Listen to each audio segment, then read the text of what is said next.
Is everyone okay? No.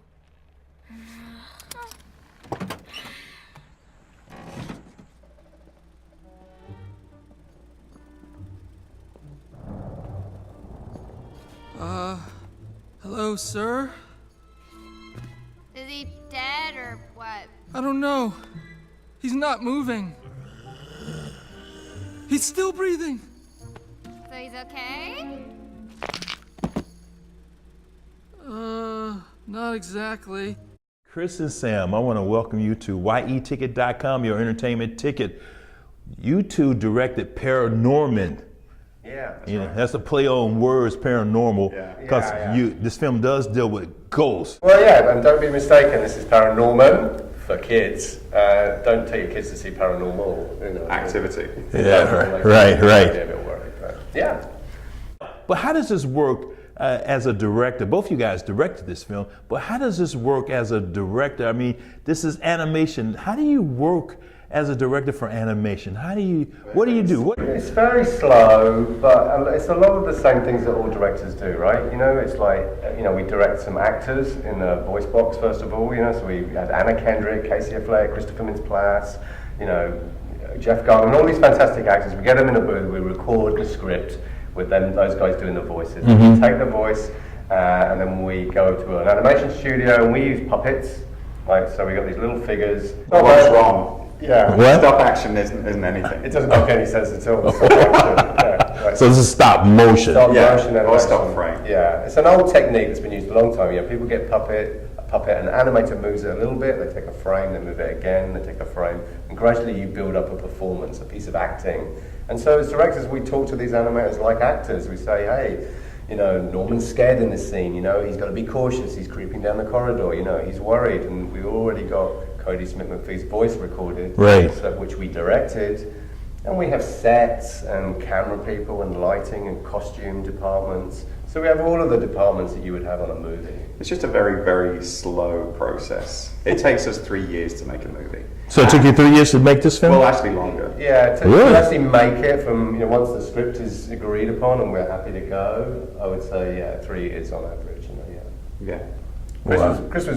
Chris thought of this idea probably 16 years ago. Though. Why? Is it because you were a loner in school, Yes. or what? Yeah. And it was. and people bullied.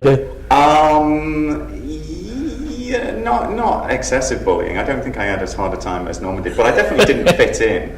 And it's definitely a story about it. Well, it's a story for anyone who didn't really feel like they fit in at school. And actually, if you look at the studio that made this, that's pretty much everyone who worked on the movie. Yeah. I actually think everyone in the world at some point in their sort of school life, growing up, they felt like a bit of an outsider. They didn't quite understand. Yeah, I did too.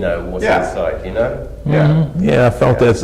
And when I was watching, I said, maybe he felt like that when he was a kid too. Yes, I mean, yeah. But that's the cool thing in the story, that he learns that this thing that everyone thinks he's weird for is actually a real talent, and so it's a great thing for kids. Hey, look, we're all talented. We all have our own things that make us special.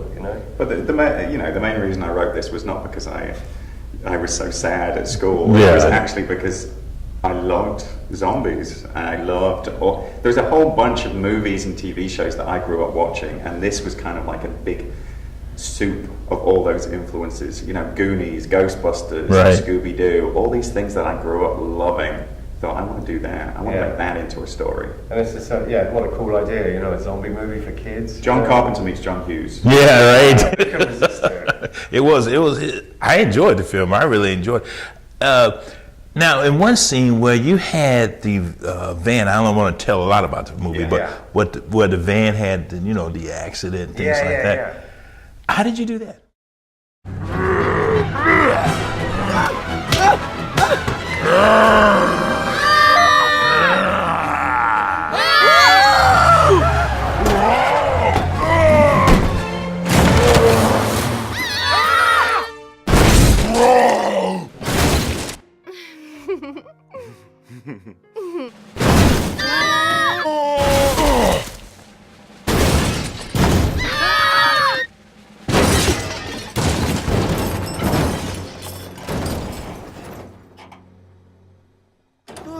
Oh my gosh. I'm gonna be sick. Yeah. Alvin the Zombie Slayer. I got you. Ow! Ow! Ah! Baby, I'm so sorry. You'll be all right. We're gonna get through this together.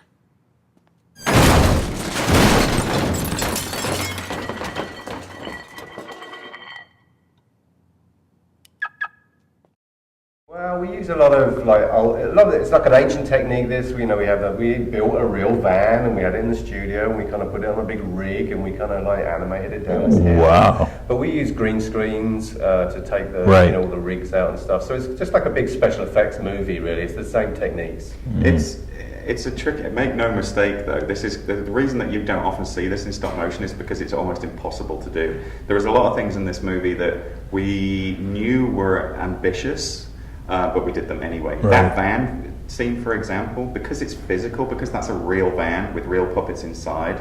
There's shots in that require a road that's 70 feet long, and that road has to be built by hand. It has to be painted by hand. All those trees that they're driving past, they all are individually made by hand.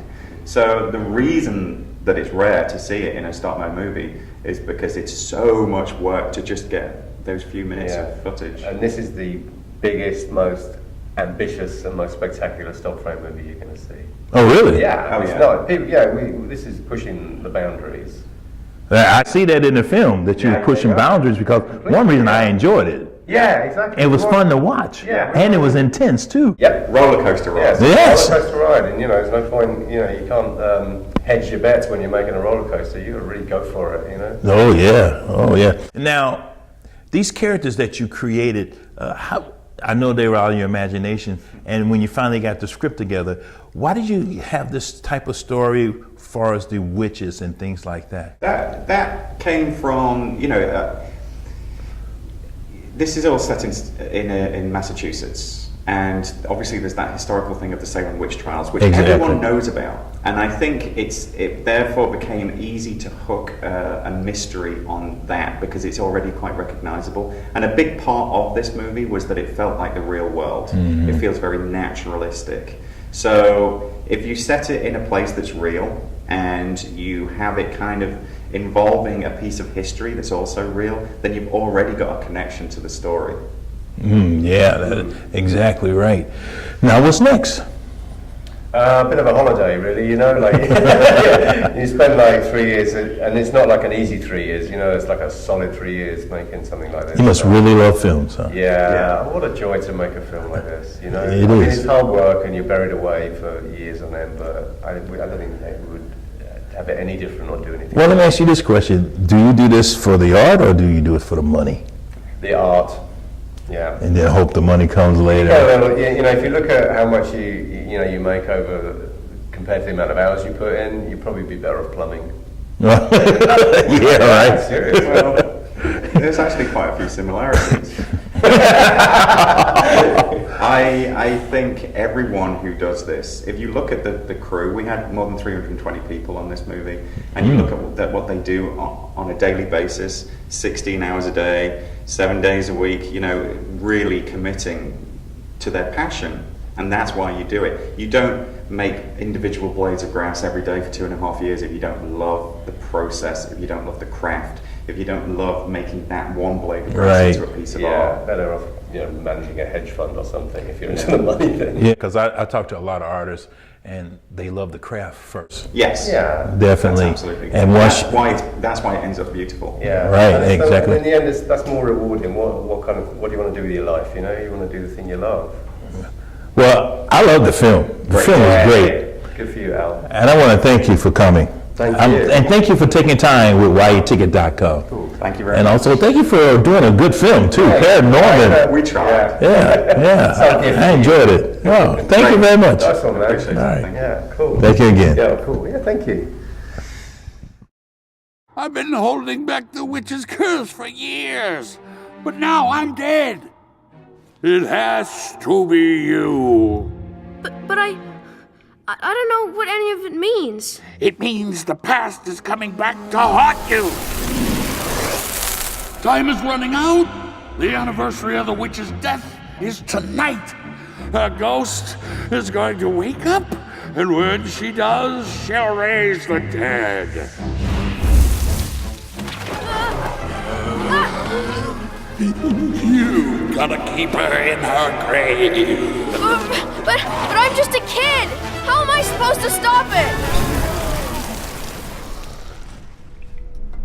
Read from the book at the spot the witch was buried. We are your entertainment ticket, that's right.